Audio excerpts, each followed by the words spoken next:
우리가 다른 일을 기다릴까요? 라는 제목으로 나누도록 하겠습니다. 1절부터 19절까지 쭉 읽지 않고 진행하면서 읽어가도록 하겠습니다. 먼저 1절부터 6절까지만 우리가 교독하고 나아가겠습니다. 제가 1절 읽겠습니다. 2절 읽어주세요. 예수께서 12제자에게 명하기를 마치시고 이에 그들의 여러 동네에서 가르치시며 전도하시려고 거기를 떠나 가시니라.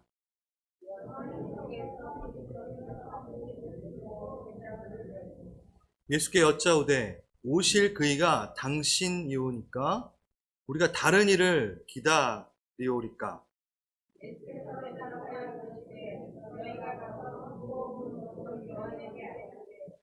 맹인이 보며 못 걷는 사람이 걸으며 나병 환자가 깨끗함을 받으며 못 듣는 자가 들으며 죽은 자가 살아나며 가난한 자에게 복음이 전파된다 하라. 다 같이 누구든지 나로 말미암아 실족하지 아니하는 자는 복이 있도다 하시니라. 아멘.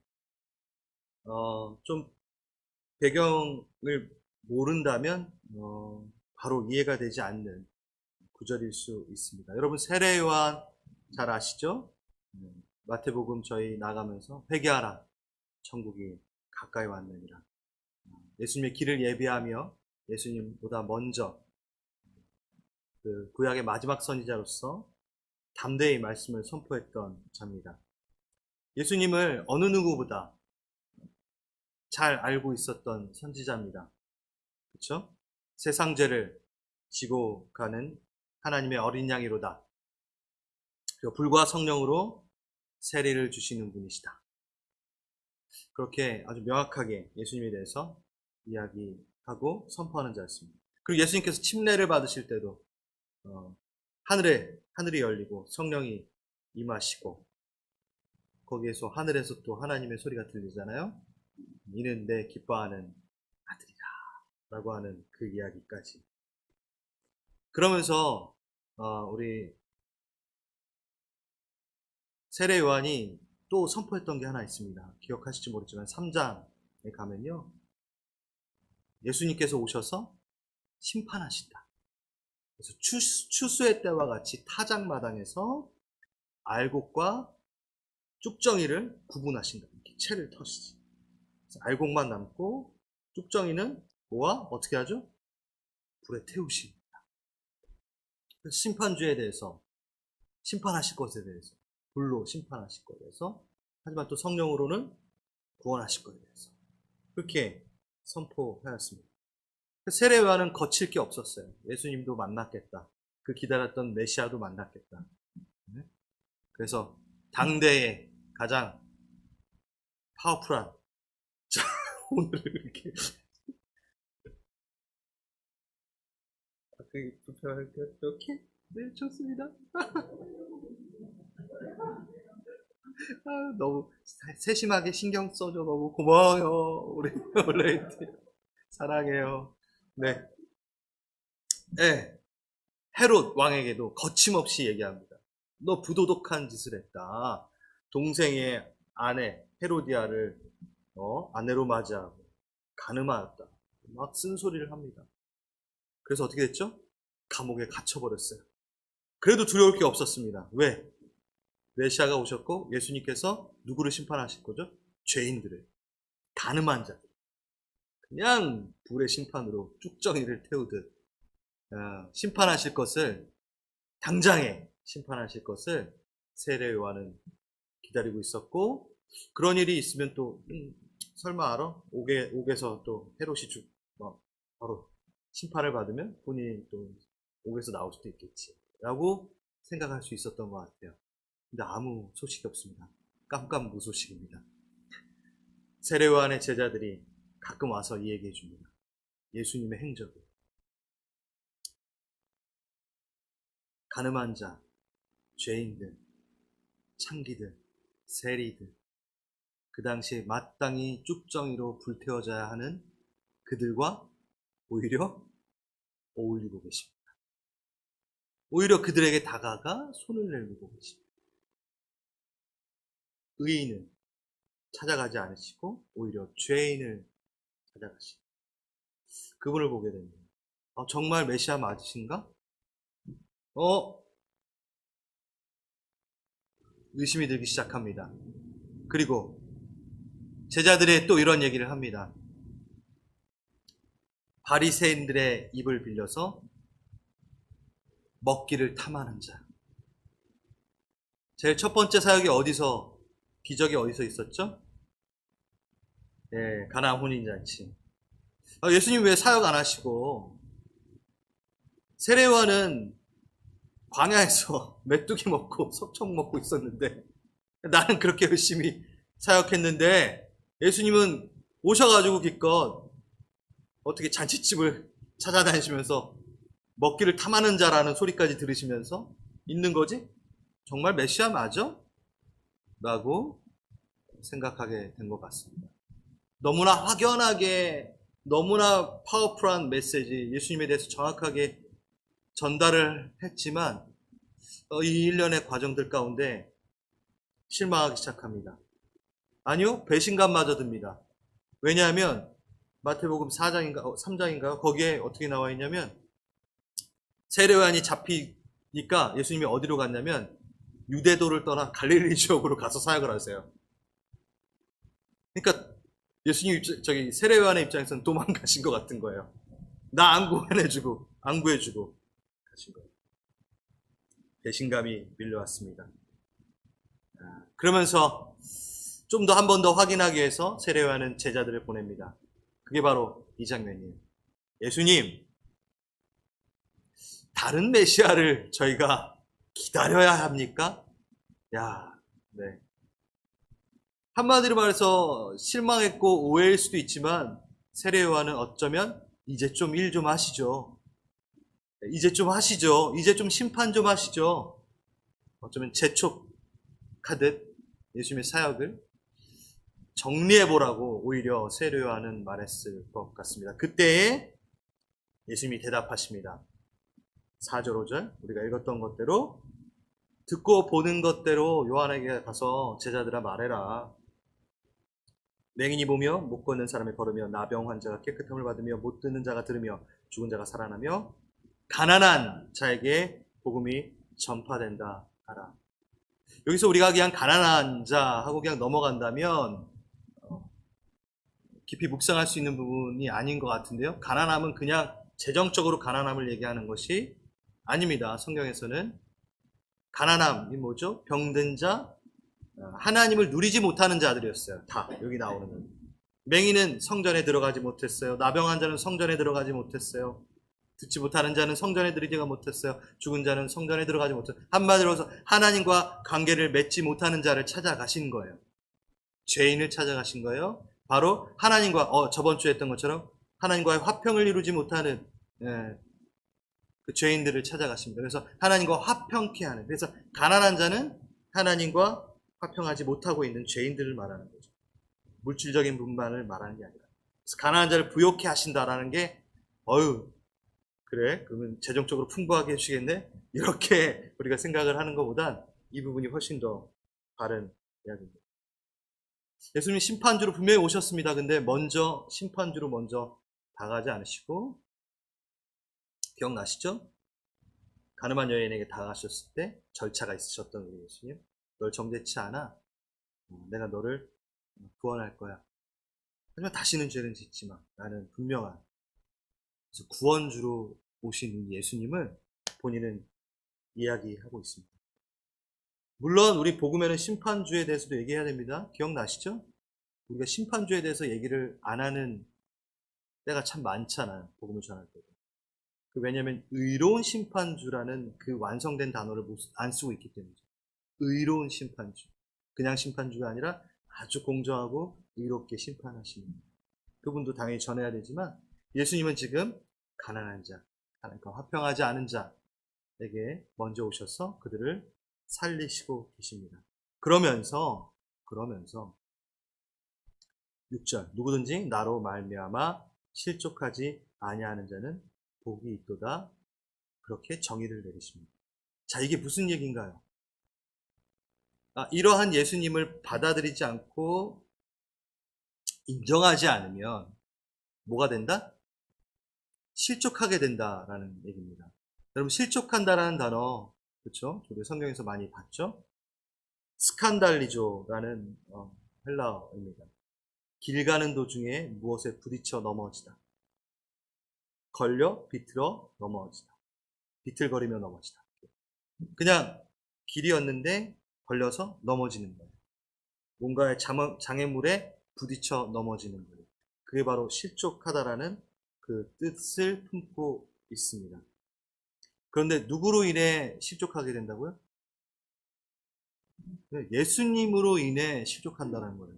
이게 좀 저희가 심각하게 봐야 됩니다. 이거는 믿지 않는 자들에게 말씀하신 게 아니에요. 예수님으로 인해 실족하는 거니까 예수님을 아는 자, 예수님을 따라가는 자가 예수님 때문에 실족한다는 거예요. 이게 도대체 무슨 소리지? 그냥 좀 미리 답을 말하자면 예수님이 말하는 본인의 예수님을 따라가는 게 아니라 내가 상상하는 예수님, 내가 그냥 바라는 예수님. 예수님이랑은 별로 의견이 동일치 않아. 그러니까 내가 원하는 예수님을 따라가다 보니까 어머나 그 예수님이 아니네 하면서 내가 넘어질 수밖에 없다라는 얘기입니다. 그러니까 예수님으로 실족할 수 있다라는 거죠. 예수님 책임이 아니라 누구? 예수님을 오해하고 예수님을 잘못 알았을 때는 내가 예수님으로 인하여 실족해 된다라고 예수님은 얘기하고 있습니다. 실족에 대한 의미를 조금 더 얘기를 해보고 싶어요. 스칸달리죠. 아까 말했던 것처럼 도중에 부딪혀 넘어지다 이렇게 되면 여기가 범죄케 하다, 범죄하게 되다라는 또 다른 또 뜻으로도 활용이 됩니다. 제가 한번 읽어볼까요? 마태복음 5장 29절에서 30절 여러분 잘 아시는 말씀. 내 눈이 실족해 하거든 너를 눈을 빼어서라도 팔을 잘라내어서라도 지옥에 가지 않고 천국에 가는 것이 낫다라고 우리가 기억나시죠? 정말 막 눈 빼고 자르라는 얘기는 아니고 그럼 다 올라가면 다 장애인들만 있는 그런 게 아니잖아요, 그렇죠? 한마디로 해서 내 눈이 죄를 범하면 안 된다. 나를 넘어뜨리게 할 수 있다. 그러니까 범죄케 하는 에 대한 부분입니다. 그리고 여러분 그래도 가장 실족하게 되지 않은 예수님을 오해하여 실족하지 않을 수 있는 가능성이 가장 많은 사람들은 누구죠? 가장 가까이 있었던 사람은 그 가능성이 적어지겠죠. 그럼 12제자는 그 실족에 있어서 조금은 벗어날 수 있었던 자들이었던 거예요. 그런데 애처롭게도 그 실족이라는 것을 당하는 사람들이 계속 12제자들이 나오는 것을 소개하고 있습니다. 마태복음 26장 31절 십자가의 사건 앞에서 그때 예수께서 제자들에게 이르시되 오늘 밤 너희가 다 나를 버리리라. 이게 바로 스칸달리죠. 똑같은 실족이라는 단어입니다. 기록된 바 내가 목자를 치리니 양의 떼가 흩어지리라 하였느니 이 스가랴 3장을 인용하신 거죠. 베드로가 대답하여 이르되 모두 주를 버릴지라도 스칸달리죠. 실족할지라도 나는 결코 버리지 않겠나이다. 한마디로 말해서 예수님에 대해서 오해하여 실족하여 넘어지는 짓은 저는 절대 하지 않습니다. 전 되게 예수님 잘 알아요. 네. 전 절대 안 넘어질 겁니다. 다른 사람은 넘어질 수 있을지언정 실족할 수 있을지언정 전 그러지 않습니다. 이게 베드로가 그냥 한 말이었을까요? 아니요. 진심이었어요. 진심이었어요. 예수님을 잘 안다고 생각했어요. 이스라엘을 당장이라도 가시적으로 정치적으로 군사적으로 회복하실 메시아 굳게 믿었습니다. 그게 베드로가 알고 있던 메시아의 모습이었기 때문에 똑같죠. 세례 요한이랑 지금 당장의 심판을 하시고 우리를 구원해내신 진심이었습니다. 자기는 예수님 잘 안다고 생각했습니다. 그리고 대제사장 뜰에서 예수님이 십자가에 달리시기 전 사람들이 얘기합니다. 당신 예수 제자 맞잖아. 베드로잖아. 아니라고. 네. 당신 예수 알잖아. 아니, 나 모른다. 이건 진심이었을까요? 아니면 거짓이었을까요? 어떠한 부분에서는 진실이었습니다. 왜일까요? 나는 저렇게 힘없이 맞아 터지는 십자가를 지는 제사장들의 군졸에게도 맞고 있는 메시아. 다윗과 같지 않은, 모세와 같지 않은 메시아는 몰라. 내가 알고 있던 예수님이 아니네. 그러니 난 그의 제자가 아니지. 난 그를 모른다. 한 부분에서 맞았어. 베드로는 진짜 예수님을 몰랐던 거죠. 스칸달리죠. 우리는 실족치 않나요? 자, 예수님을 십자가 앞에서 여러분 부인해 본 적 있나요? 안 해보셨죠? 뭐 십자가 앞에 가본 적이요. 네, 지금 실제로 2000년 전에 있었던. 근데 실제로 제가 이 얘기를 물어보는 거는 우리가 너무 이거를 추상적으로만 좀 생각을 하니까 한번 제가 가져와 보겠습니다. 잘 들으세요. 십자가 앞에서 부인하였고, 그쵸? 하나님을 버렸습니다. 그쵸? 제가 보겠습니다. 마태복음 10장 33절.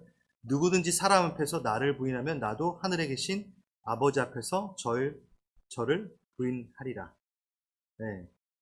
그 부인한다라는 거. 아까 말했죠. 그 부인하고 버리고 이 단어가 스칸달리조라는 똑같은 실족한다라는 단어인 거예요. 우리가 실제로 지금 주님 누가 물어봤을 때 난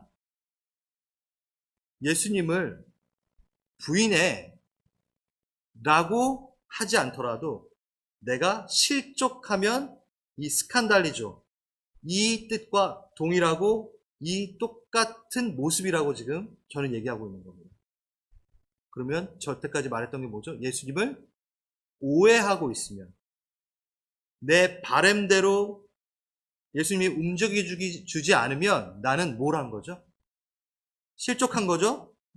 그럼 실족한 건 뭐라고 되어 있죠? 예수님을 부인하고 버린 거예요.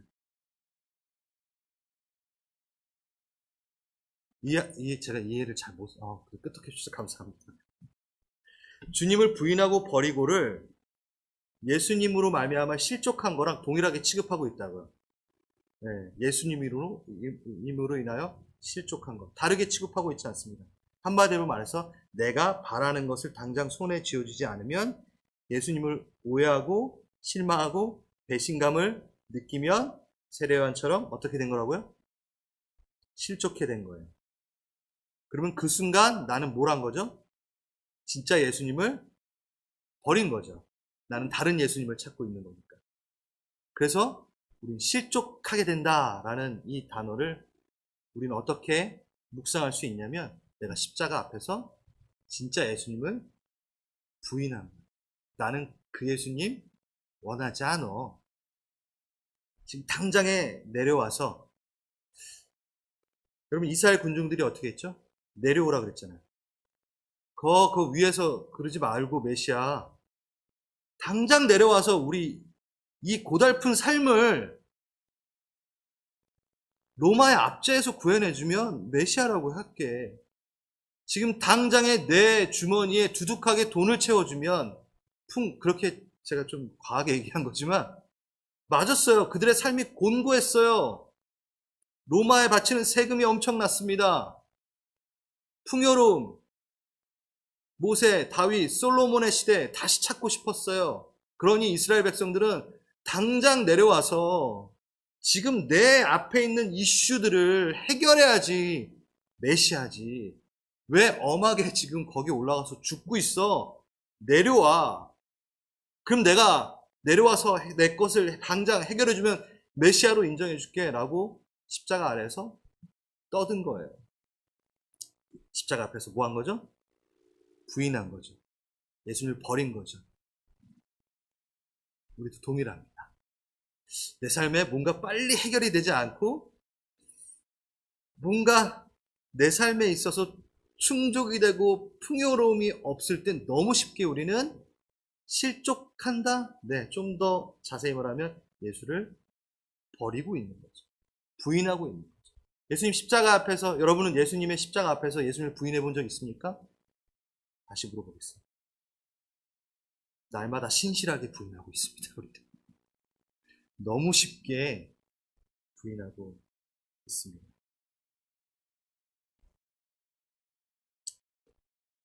자, 우리가 예수님을 부인하면 예수님은 어떻게 하면 된다고요? 마태복음 10장 33절. 나도 하늘에 계신 아버지 앞에서 저희를 부인합니다. 제가 그냥 여러분 이 실족한다라는 단어를 그냥 잘 가다가 신앙생활 하다가 잠깐 삐끗해가지고 좀 그랬지 라는 정도로 취급하지 않았으면 좋겠다는 마음으로 지금 얘기하는 겁니다. 여러분 십자가 앞에서 예수님을 부인합니까? 그러면 예수님도 하나님 앞에서 누구를 부인한다고요? 여러분을 부인합니다. 그런데 참 예수님도 누가복음 22장 31절 32절 시몬아 시몬아 보라 사탄이 너희를 밀가 부르듯 하려고 요구하였으나 그러나 내가 너를 위하여 내 믿음이 떨어지지 않기를 기도하였노니 너는 돌이킨 후에 내 형제를 돕게 하라. 너가 나를 부인하고 믿음에서 떨어져 나가는 실족하는 일이 생길 것을 난 알고 있어. 너가 실족했으나 내가 너를 위해 기도할게. 넌 다시 일어나 형제들을 돕게 하라. 여러분 예수님의 성품 안에 잠깁시다.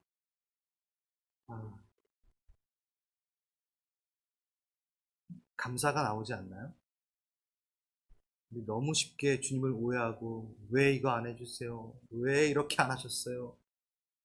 그럴 때마다 나 너 이제 몰라 라고 하시지 않고 너 이럴 줄 알았어. 근데 내가 기도하고 있어. 너가 다시 일어나. 하나님 앞에서 바로 부인하셔도 되는데 하나님 제 자녀입니다. 용서하시고 한 번 더 끌고 가시죠. 이게 뭐라고요? 복음입니다. 복음, 기쁜 소식. 이게 복음입니다. 우리는 어떤 예수님, 예수 그리스도를 믿고 싶은가요? 다시 유대인들은 본인이 믿고 싶은 메시아를 따로 설정을 해놨어요. 세례 요한도 마찬가지입니다. 네. 에세나파에 있던 세례 요한도 자신의 메시아를 여러분 이단들도 자신만의 메시아의 관념이 딱 있습니다. 위안을 얻고 문제를 해결하고 제가 이걸 안 하신다는 뜻은 아니에요. 네. 요걸 좀 잘 들어주세요. 우리가 위안을 얻고 우리가 주님으로 인하여 문제 해결을 얻는 것 좋습니다.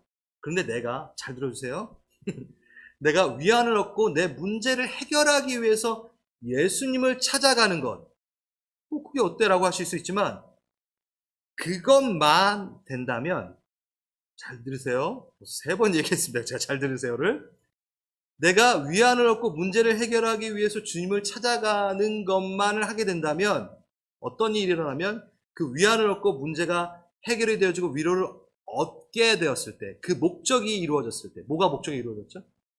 위안을 얻고 문제가 해결된 목적이 이루어졌을 때는 내가 예수님을 어떻게 하게 되죠? 버린다기보다는 중심에 두지 않게 되죠. 나의 목적이 예수님이 아니었고 뭐가 목적이었습니까? 위로와 문제 해결이 목적이었습니까? 그러면 내가 받았던 위로와 문제 해결이 계속 유지되고 좋을 것 같죠? 아니요. 그건 예수님이 주신 문제 해결이고 위로이기 때문에 그건 예수님이 없어지면 바로 없어집니다. 그게 없어지면서 누구도 없어지나요? 예수님도 없어지는 거예요. 왜? 내가 예수님을 중심에 두지 않고 그 위로와 문제 해결에 대한 부분만 원했습니까? 예수님을 원한 게 아니었습니까? 그런데 위로와 문제 해결을 위해 주님을 찾아가는 게 아니라 내가 주님을 찾아갔을 때는 뭐가 따라오죠? 위로와 문제 해결이 따라옵니다. 그것도 영원한 위로와 영원한 문제 해결이 따라옵니다. 뭘 택하시겠습니까? 네, 예수님을 가장 중심에 두고 나아갈 때 그 위로와 영원한 문제 해결은 따라오게 됩니다. 그게 그리스도인인 거죠.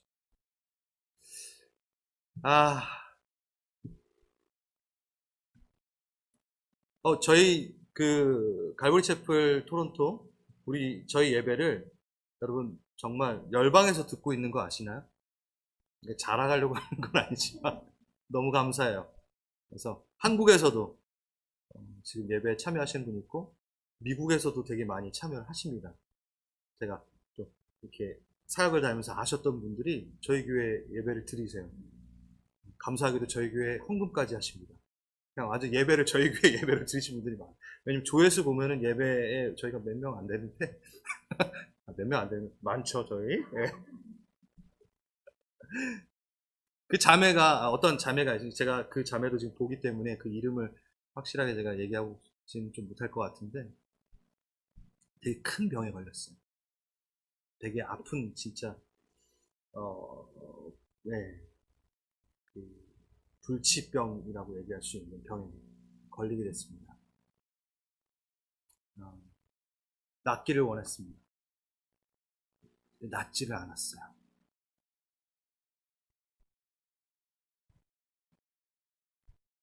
근데 그 자매가 이러한 말을 하더라고요. 난 병이 나으면 이것을 기적이라고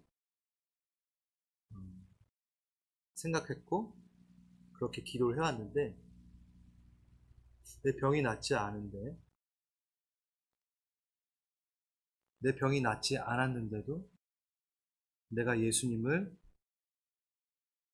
떠나지 않고 있는 그것 자체가 기적인 것 같아요. 난 너무 눈물이 나더라.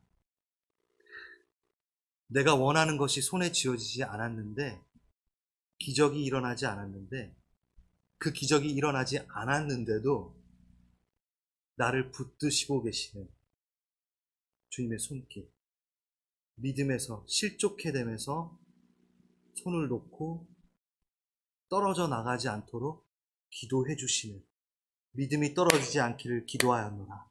베드로에게 말씀하셨던 그 예수님이 나의 예수님인 것.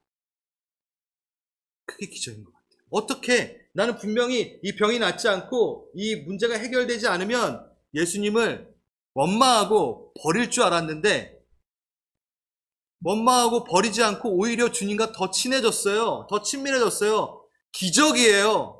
라고 얘기하는 거예요. 이걸 어떻게 표현할 수 있을까요?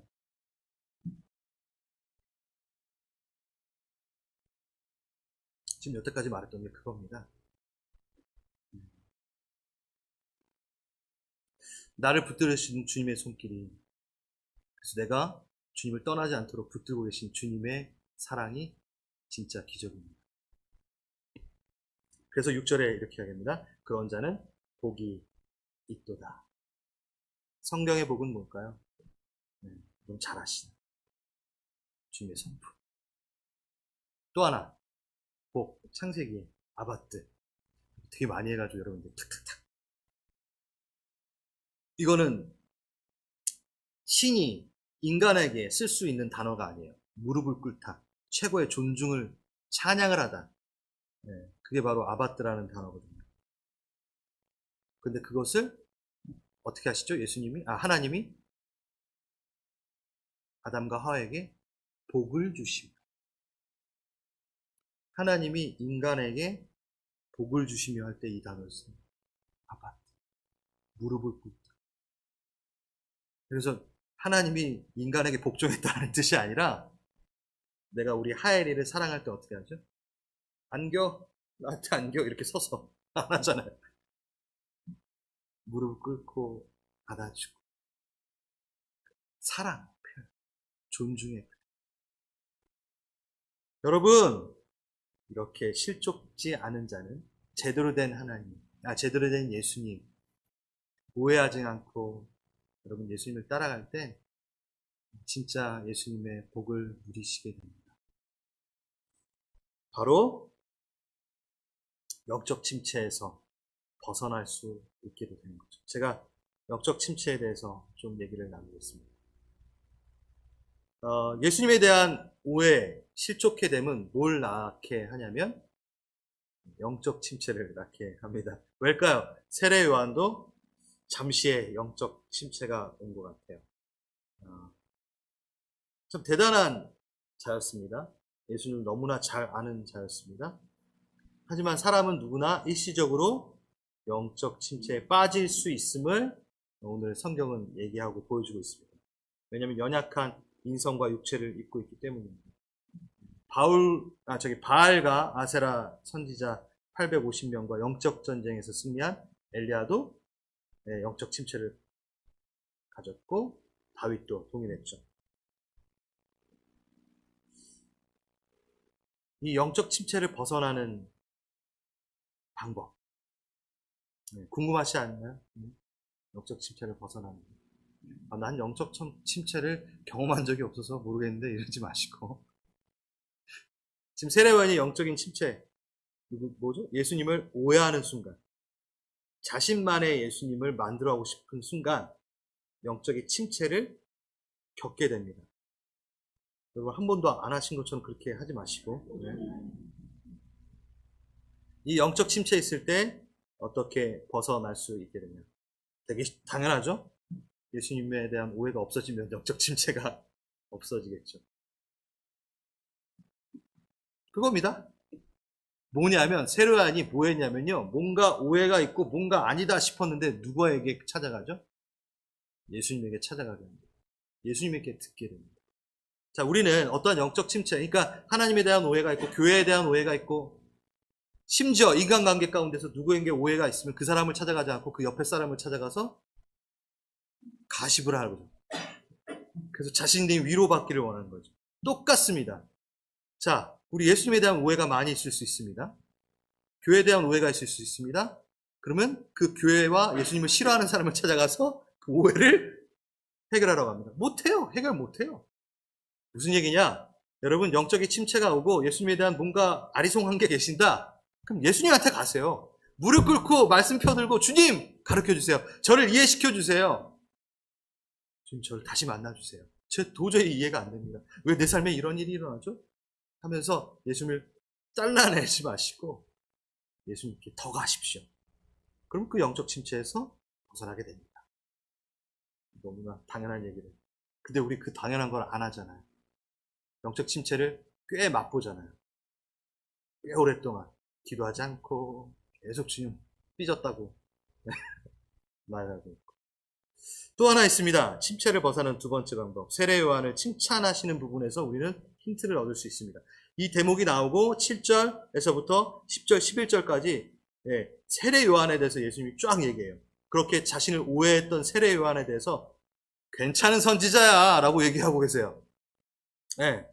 그러면서 기록된 바 보라 10절 내가 내 사자를 내 앞에 보내니 그가 내 길을 내 앞에서 준비하리라.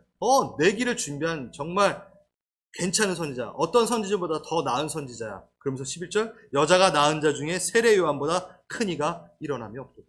와우. 최고의 칭송을 해주십니다. 이게 무슨 얘기일까요?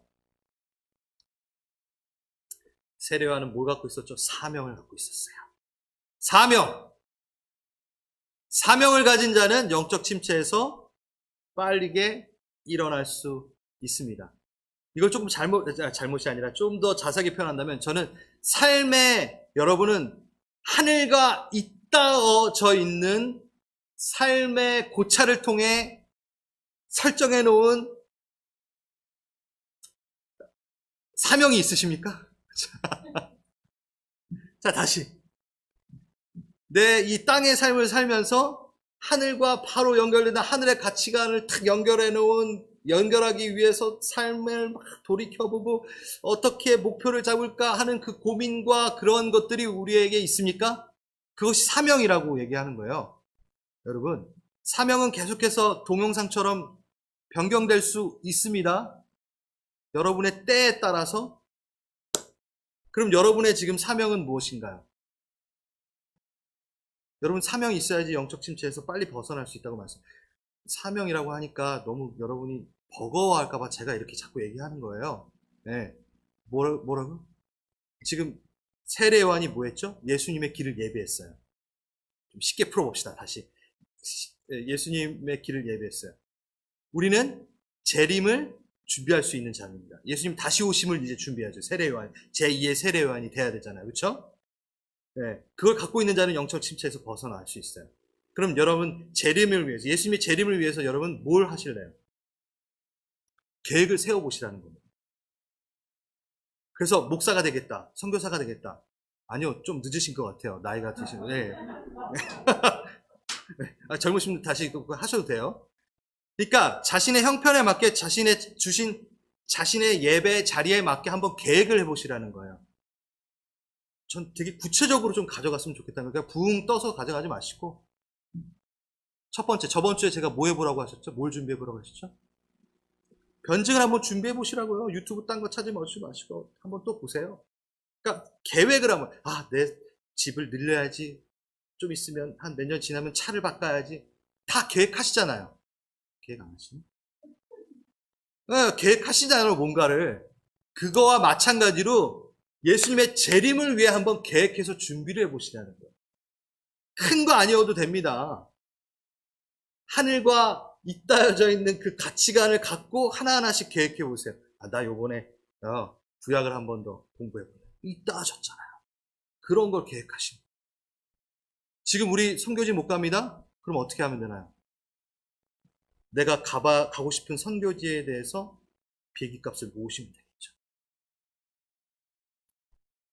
여러분 너무 어렵지 않아요? 여러분 제가 오늘 정말 이러면 안 되는데 여러분 전 여러분들과 함께 이스라엘 정말 가보고 싶어요.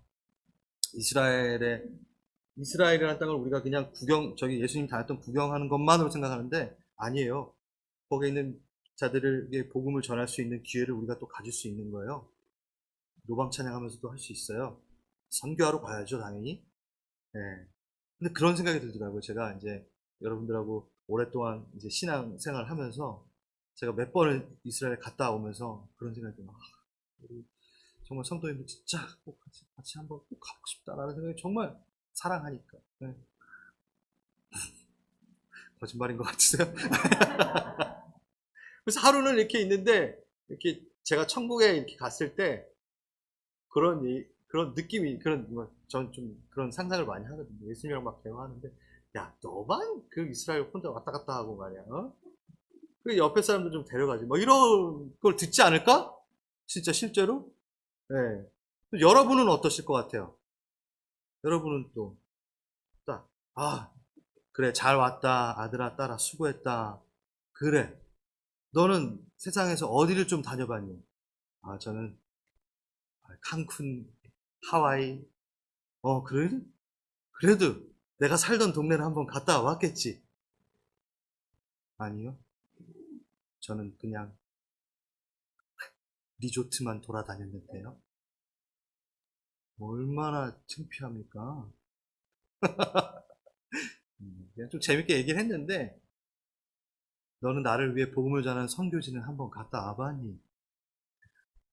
아니요.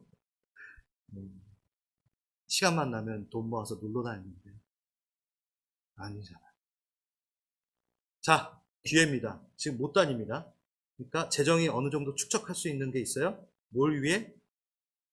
내년 선교지 갈 걸 위해 돈을 청년들 네. 지금 모아주십시오. 우리 이스라엘 코비드 조금 나시면 분명히 어떻게든 갈 겁니다. 내년이든 내후년이든 어떻게든 모으세요 지금부터. 그걸 이기적이다 생각하지 마시고 그것을 통해서 내가 예수님을 더 사랑하고 싶어요. 되게 제가 좀 이렇게 쉬운 거부터 지금 실천을 얘기하고. 네. 제가 들었습니다. 이번 국내 선교 때 함께 찾아가셔서 샌드위치를 같이 마신 계획하십시오. 다음 국내 선교 때는 내가 직접 나가서 그 사람들을 만나는 건 좀 꺼리지만 재정을 다음에는 내가 재정 내야지. 계획해보세요. 재림을 준비하는 자입니다. 그러면 여러분 영적 침체가 올 수 없습니다.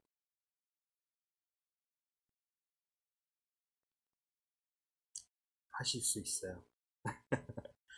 전 세례요한이 아닌데요. 엘리야가 아닌데요. 제가 어떻게 하나님의 나라가 오는 것을, 예수 그리스도가 재림하는 것을 준비할 수 있나요? 아닙니다.